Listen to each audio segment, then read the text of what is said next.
그리고 주저앉은 나를 일으켜 주시는 하늘 에너지를 공급받아 풍성한 은혜 누리시는 우리 모든 성도님들 되시기를 주의 이름으로 축원합니다. 오늘 본문 2절에 이런 말씀이 있지요. 이스라엘의 하나님 여호와께서 이와 같이 말씀하여 이르시기를 내가 내게 일러준 모든 말을 책에 기록하라. 책에 기록한다라는 것은 무엇인가를 남겨서 누군가에게 전하려는 목적이 있다는 것입니다. 무엇을 전하는가? 그 말씀이 3절인데요.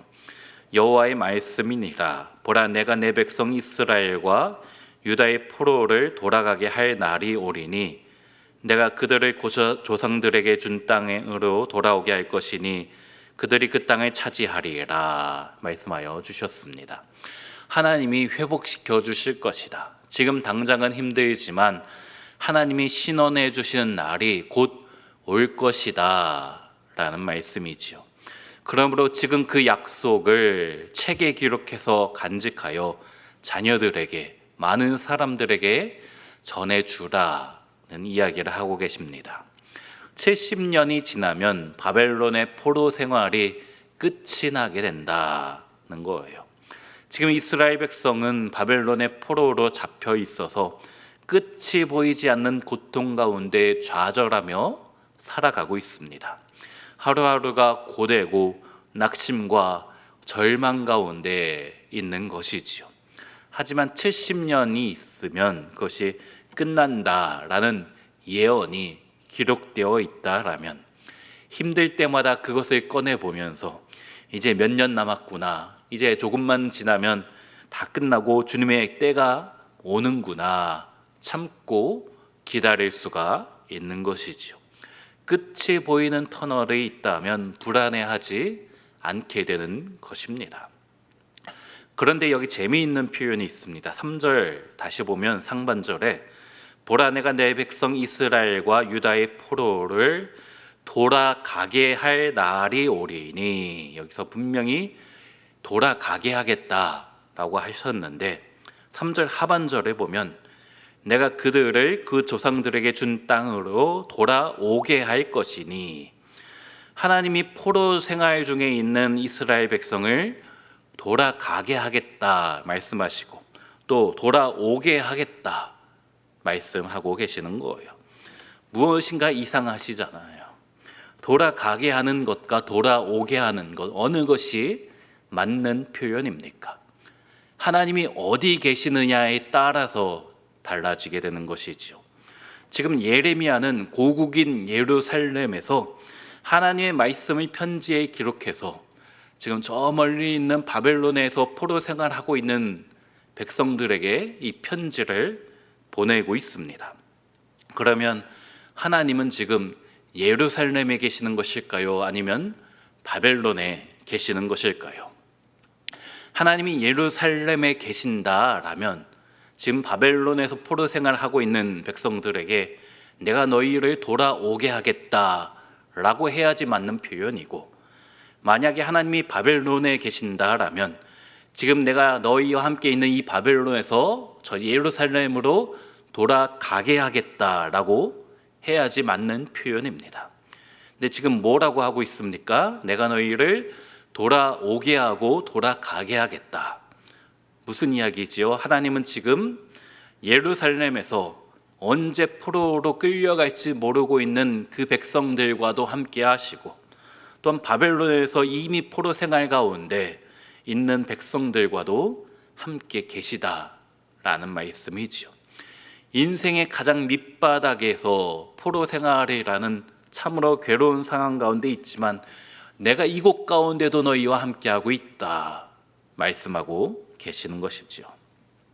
그런데 이 말씀을 들은 백성들의 반응이 어떠합니까? 5절에 여호와께서 이와 같이 말씀하시되, 하나님이 말씀하셨지만 우리가 무서워 떠는 자의 소리를 들으니 두려움이요 평안함이 아니로다.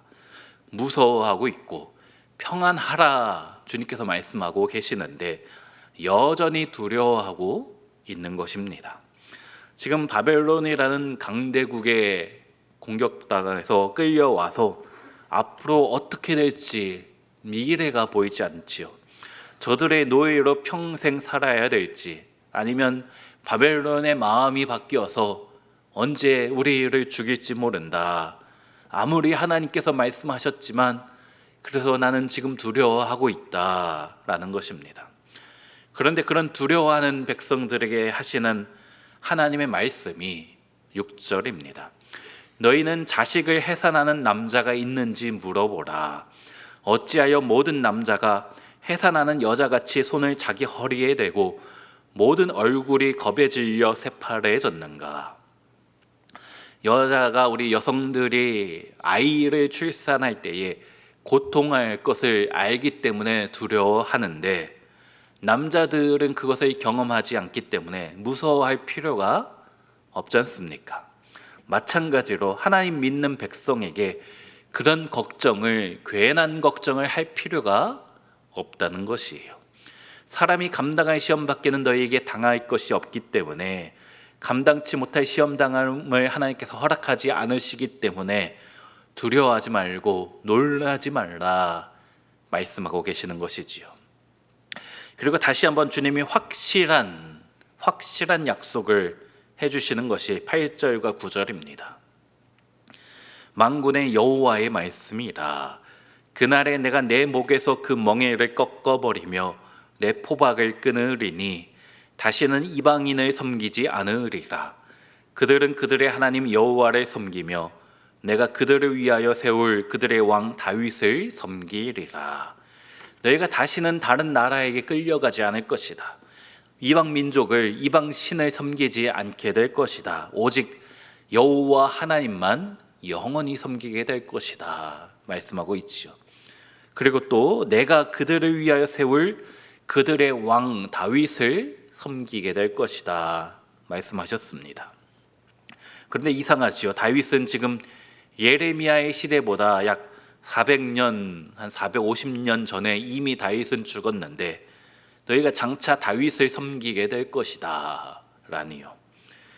너희에게서 다윗과 같은 후손, 다윗의 후손으로 오시는 메시아가 등장할 것인데 내가 그 왕을 세울 것인데 너희가 그 왕을 섬기게 될 것이다 라는 이야기입니다. 그 왕은 바로 메시아 그리스도로 오시는 다윗의 후손 예수 그리스도이십니다. 그 왕에 대해서 또다시 설명하는 것이 21절에 나오는데, 그 영도자는 그들 중에서 나올 것이요 그 통치자도 그들 중에서 나오리라. 내가 그를 가까이 오게 하리니 그가 내게 가까이 오리라. 참으로 담대한 마음으로 내게 가까이 올 자가 누구냐? 여호와의 말씀이니라. 너희 중에 왕, 지도자, 영도자가 나타날 것인데 내가, 즉 하나님이 그 왕을 가까이 오게 하고 또 그가 하나님께 가까이 오게 될 것이다. 누가 나에게 가까이 올 수 있느냐? 누가 담대히 나아올 수가 있느냐? 하셨는데 하나님께 나아갈 수 있는 사람이 누가 있습니까? 모세도 감히 하나님의 얼굴을 대면하지 못하여서 가까이 할 수가 없어서 뒷모습만 겨우 바라보았잖아요. 죄악된 몸을 가진 우리 인간이 영광스러운 하나님을 만나게 되면 죽을 수밖에 없는데, 이 말씀처럼 하나님께 마음껏 가까이 나아갈 수 있는 유일한 존재는 하나님 자신이시요 또 하나님의 아들이신 예수 그리스도 뿐이다라는 것이지요. 그 메시아 다윗의 후손으로 오시는 분이 오셔서 하시는 일들이 10절에 태평과 안락을 누리게 할 것이다. 하나님께서 우리 가운데, 예수 믿는 우리 가운데 태평을, 지금은 힘들지만 포로 생활하는 것 같지만 안락을, 안식을 허락해 줄 것이다 말씀하는 것이에요. 또 12절과 13절에 내 상처는 고칠 수 없고 내 부상은 중하도다. 내 상처에는 약도 없고 처방도 없도다. 약도 없고 처방도 없는, 의사가 포기한 그런 질병의 상황이다 할지라도 메시아 예수 그리스도가 오셔서 은혜 베풀어 주시면 17절에 내가 너의 상처로부터 새 살이 돋아나게 하며 너를 고쳐 주리라 약속하여 주신 줄을 믿습니다. 그리고 18절에 포로들을 돌아오게 할 것이고 그 거처들의 사랑을 베풀 것이라. 하나님께서 우리의 거처 가운데, 우리의 가정과 또 우리 직장과 우리 삶의 모든 터전 가운데 사랑을 베풀어 주실 것이다 약속하셨지요. 이 사랑을 주님께 받으면 어떻게 되는가? 19절에 감사하는 소리가 나오고 즐거워하는 자들의 소리가 나오리라. 내가 그들을 번성하게 하리니 그들의 수가 줄어들지 아니하겠고 내가 그들을 존귀하게 하리니 그들은 비천하여지지 아니하리라. 예수님께서 우리 가운데 오시면 감사가 넘칠 것이고 즐거워하는 소리 가득하게 될 것이다. 고통뿐인 우리 인생 같았는데 감사가 넘치는 삶, 찬양이 넘치는 삶, 기쁨이 넘치는 삶, 이것이 예수 그리스도 안에 있는 우리가 동일하게 누리는 은혜인 줄로 믿습니다. 그 은혜를 베푸시는 목적이 무엇일까요?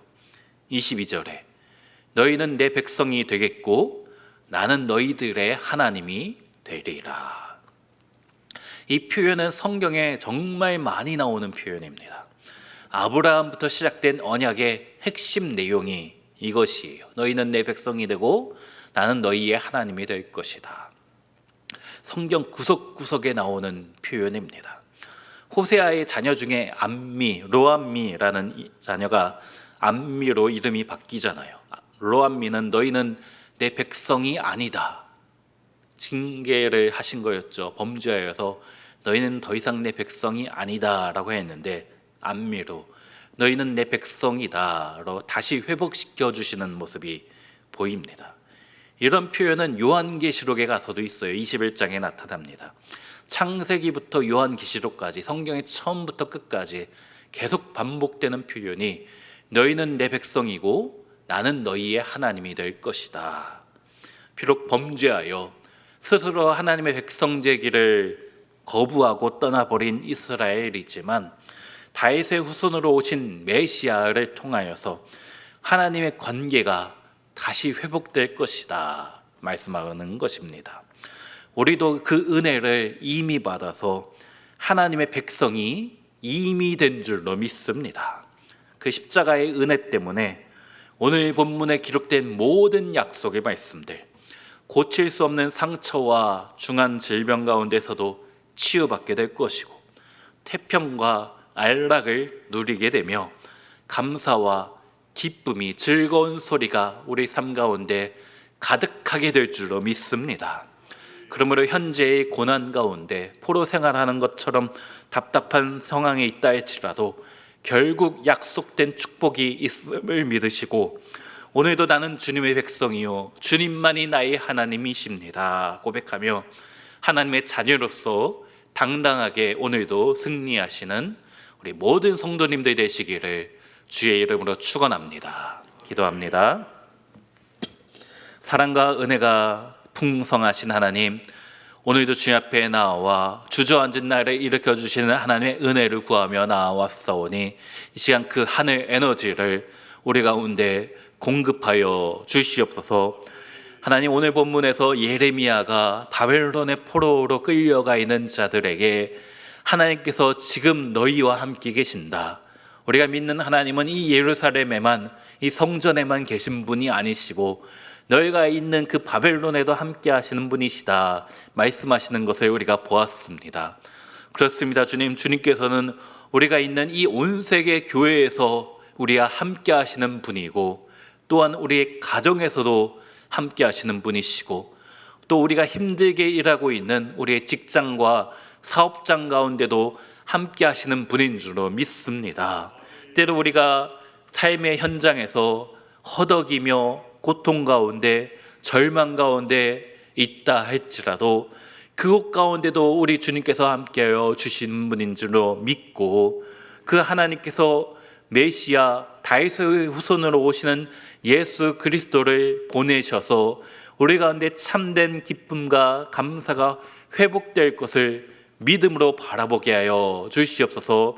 그 예수님은 우리 마음속에 이미 모셨으니 이미 주님을 영접하였으니 오늘 본문에 기록된 모든 약속의 말씀들이 이루어지게 하여 주시옵소서. 우리 삶의 평안과 만족과 안락을 누리지 못하는 성도들이 있습니까? 찾아와 주셔서 메시아를 통해서 허락되어진 그 모든 약속이 언약들이 성취되게 하여 주시옵소서. 육신의 질병으로 약도 없고 처방도 없다, 의사도 더 이상 안 된다라고 이야기한 성도들 혹시 있습니까?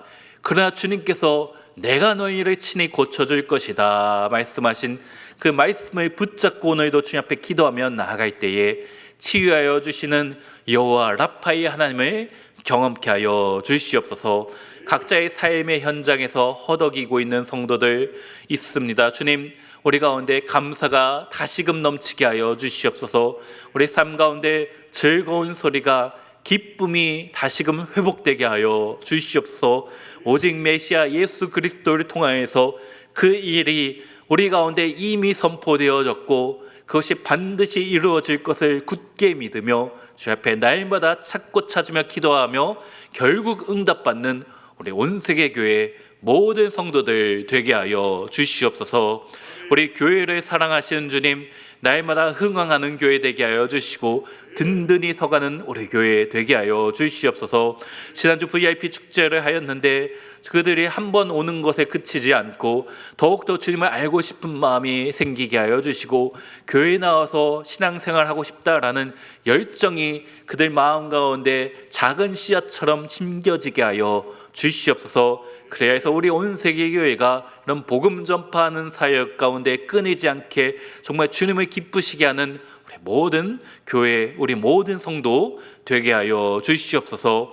이를 위하여 수고하시는 우리 사랑하는 담임 목사님 붙잡아 주시고 그 가정과 또 건강과 사역 가운데 은혜 풍성이 더하여 주시옵소서. 오늘도 주 앞에 나와 예물 드린 손길이 있습니다. 주님 기억하여 주시고 기록된 모든 기도의 제목 응답하여 주시옵소서. 오늘도 함께하여 주셔서 바벨론 가운데도 예루살렘 가운데도 또 우리의 각자의 삶의 현장 가운데도 함께하여 주시리로 믿사오며 우리를 사랑하시는 예수님의 이름으로 기도하옵나이다. 아멘.